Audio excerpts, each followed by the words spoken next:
Hello, ladies and gentlemen. It's Tyler, or TC if you prefer. And today I'm going to be doing two reviews. One new review and one retro review. And it will be, for the new review, The Superior Spider-Man number 2 and The Amazing Spider-Man number 400. Pretty good issue, but let's start with Superior number 2.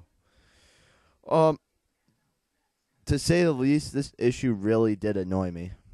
I'm not gonna lie. Like, honestly, this whole thing with Doc Ock being Spidey is just gone far enough already. Just even the cover annoys me. Look at this. That's not really Peter Parker. That's Doc Ock. But anyway, so this story begins with Ock and Jameson, well, Spider Ock, making amends after all these years. Yes, 50 years. Jonah's been bashing Spidey to the point where he's retired many times and coming back, and he's just like, oh, Spidey, he's a menace. He's a menace. So now finally they're making amends. Like, what the heck? And even Peter's pretty annoyed by this. He's like, wow, I spent all these years being Spider-Man, being the good guy, and then Ock goes out, he does a few things, and now he's big shot hero? I don't buy it.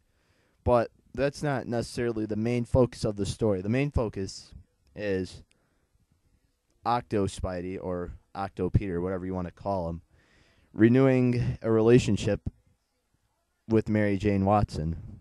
Now, as some of you may know, Peter and Mary were married up until 2007, 2008, whatever you want to call it.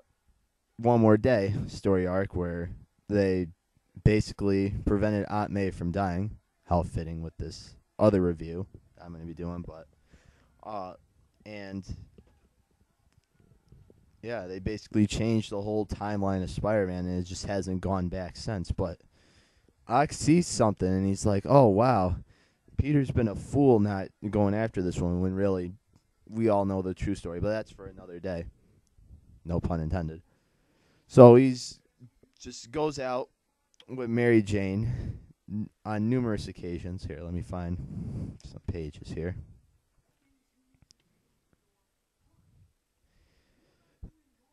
Lunch with the Watson woman. Yes. These Doc Ock-esque head title, whatever you want to call them. And he tries to woo her as best he can. And Peter's like, he's saying, oh, you're a failure, basically. You can't woo her. And then he goes on other dates with her, planetarium, ballroom dancing, and Ock's getting pretty infuriated up till a certain point. So then finally, on the fourth time, they're at MJ's nightclub.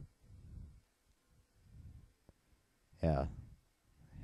And then Ock's like, wow, maybe I should actually do the Spider-Man thing. And lo and behold, to the dismay of Peter Parker, who's been annoyed with him too, he goes and web swings with her, just like old times. And this page pretty much sums it up. This is some annoying stuff, honestly. And then at the end, the Vulture's cronies like break in to Mary Jane's nightclub and take her, and then only to be rescued by Doc Ock Spidey. And then he's like, well, I just got to protect you. I can't date you, because if you date me, well, then basically F you. I'm going to move on to bigger and better things.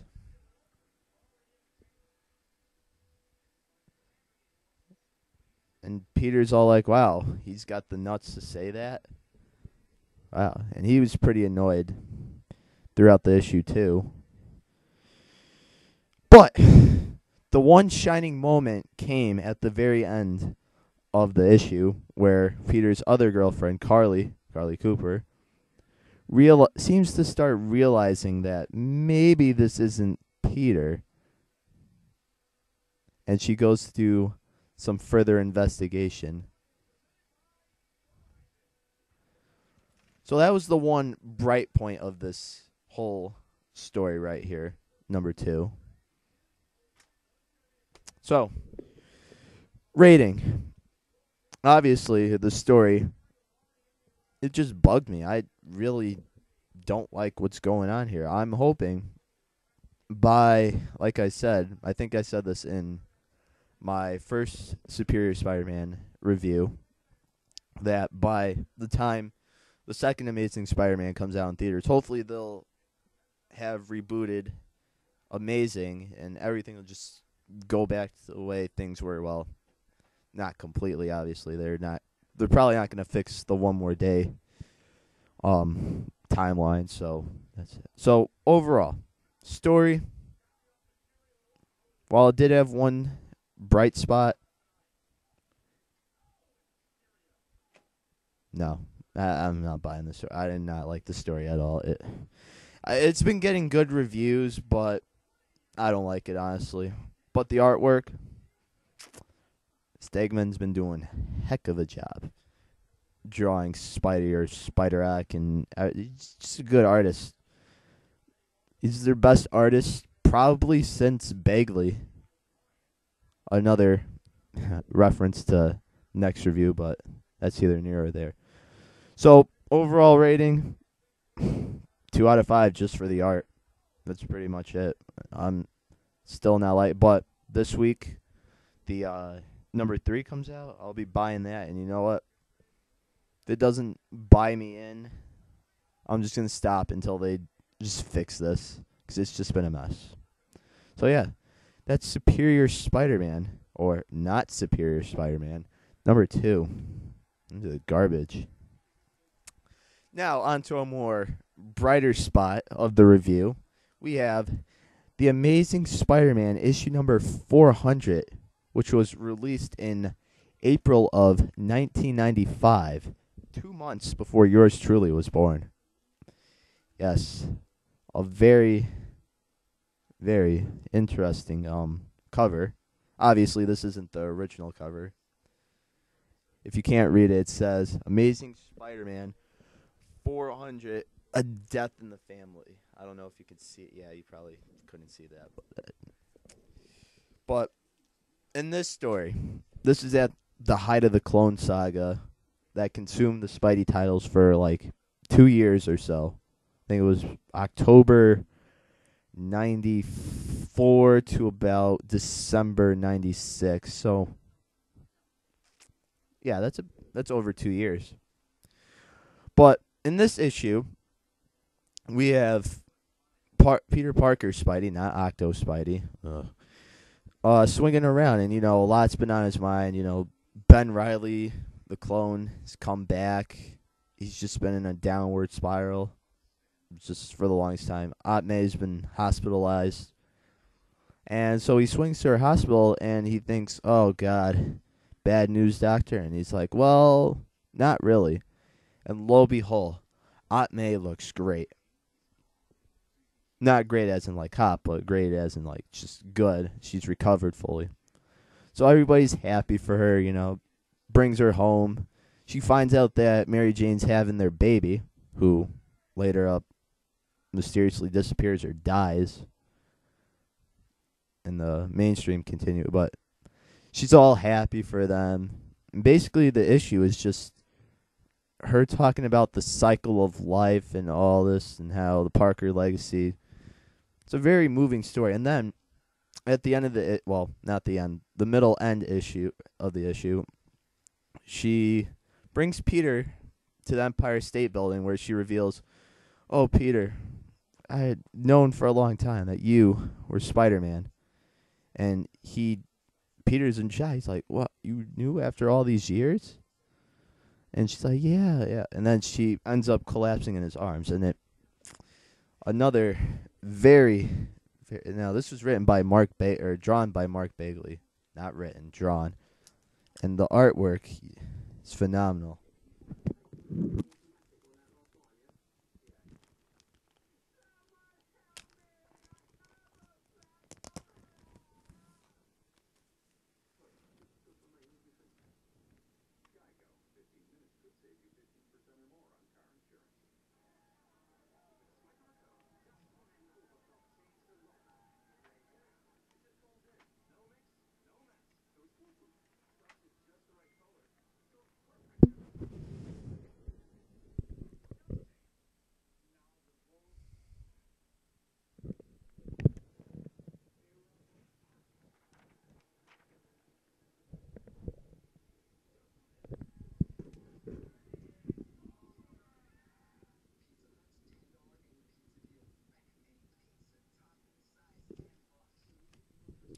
That's some pretty powerful stuff. Yeah. Honestly, that tugged on my heartstrings. And I mean, obviously, we all know how this ends up. That's not really Aunt May. That's just some genetic. But again, that's for a whole nother review. I'll might be covering the final chapter, but that's not really Aunt May. But that, I'm sure, if I was my age around that time in '95, that'd be some pretty moving stuff. I mean, just the anguish on both Peter and Ben's face. Man, that's wow. And the story, obviously well written. DeMatteis, probably one of the better Spidey writers of all time. It's definitely probably the best of the '90s, other than maybe McFarlane. Yeah, maybe. But Bagley's artwork, it blows. It honestly blows. Now, after all that, after the funeral service, Detective Raven, I believe his name is, comes in and he says, "Oh, you're being arrested for several murders in Utah." Utah? Isn't that where Mormons live? Isn't that where our good friend Mitt lives? Well, Peter's charged on account of murders for killing his partner. And he thinks, oh, Ben. He looks up at Ben. He sees Ben, and he's like, oh, God, Ben. No, why? But in reality, it was Cain who has his DNA. And that's a whole other part of the clone side. But that's basically how the very emotional issue number 400 of The Amazing Spider-Man ends. Now, on to the rating. Story. Great. The artwork, amazing. Pun intended. Amazing, spectacular, sensational, whatever you want to call it. Not superior, though. Do not ever use superior. That's just no. This issue, full 5. A full 5, yes. This is one of those issues that you must get. Please, if you don't have it right now, just go, yes, it's all altered with the whole Clone Saga at the end and the one more. But for its time, for April '95, it was something special. So please get this issue if you don't have it. Now, actually, I have a third review right here. I'm going to be reviewing last night's Super Bowl. Now, I'm a big football fan. Been for that for quite some time. I'm a Green Bay Packers fan, actually. Yeah, Green Bay Packers fan, living in Connecticut. But it was another good Super Bowl, I have to say. You know, final score 34-31. Baltimore ends up winning. Ray Lewis gets his Hollywood ending. Unlike certain Green Bay quarterback turned Minnesota Viking. Curse those bounty scandals.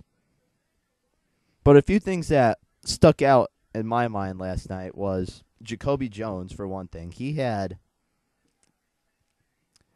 that 56-yarder. He caught it. He fell down, and he basically juked out 2 defenders for a touchdown. That was everybody was going ballistic at the party that I went to, and it was just spectacular. And then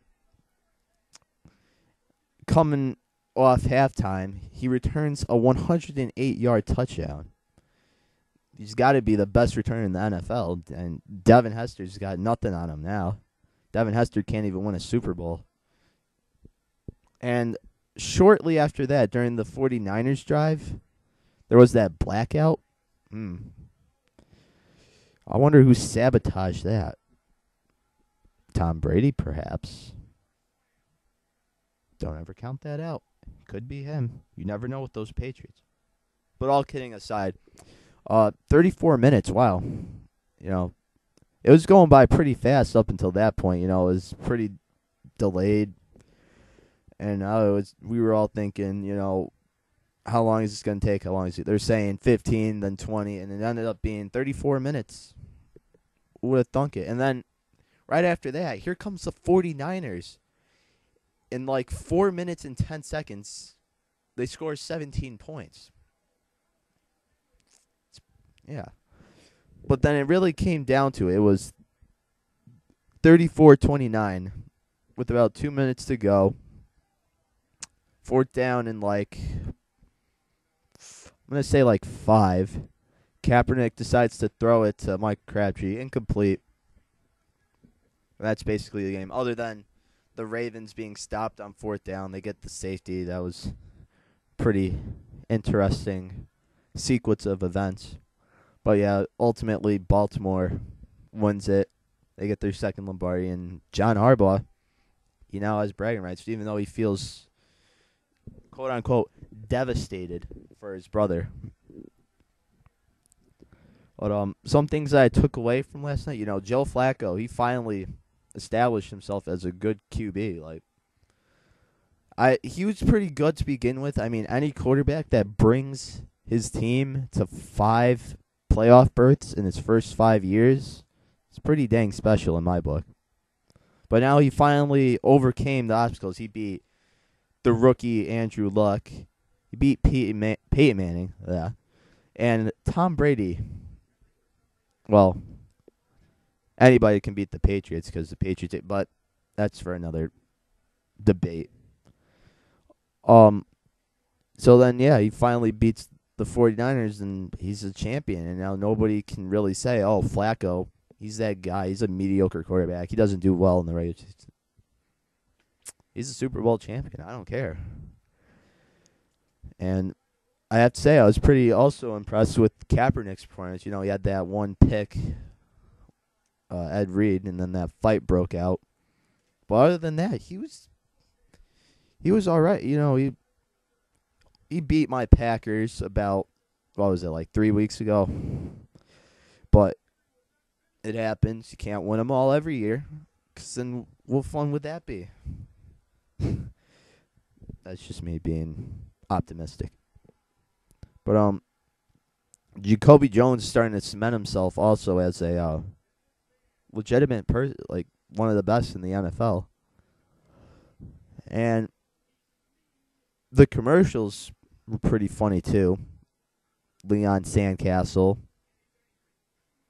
The commercial with the babies, that's another one that stood out. Penetrating, if you know what I mean. Few others, but that's for another review. I'm not really good at the commercials. I don't really necessarily pay attention to them too much. Just those that kind of stuck out in my mind. But, yeah, final score. Ravens 34, 49ers 31. Ray Lewis, like I said, he gets his Hollywood ending. He gets to retire in peace. Gets to watch his son finally, he's going to the University of Miami. It's a running back, I believe. He gets to see his son do what he does, and hopefully he'll be the next great running back in the NFL. And so that's that. 3 quick reviews. I'm kind of on the clock here, so that's why I'm a little bit fast today. Well, kind of. I'm sure this is reaching the 20-minute mark. I can see it on my computer, but I kind of have to go through this a little quick because otherwise I would have broken this all up into 3 videos. But, yeah, so that's my review.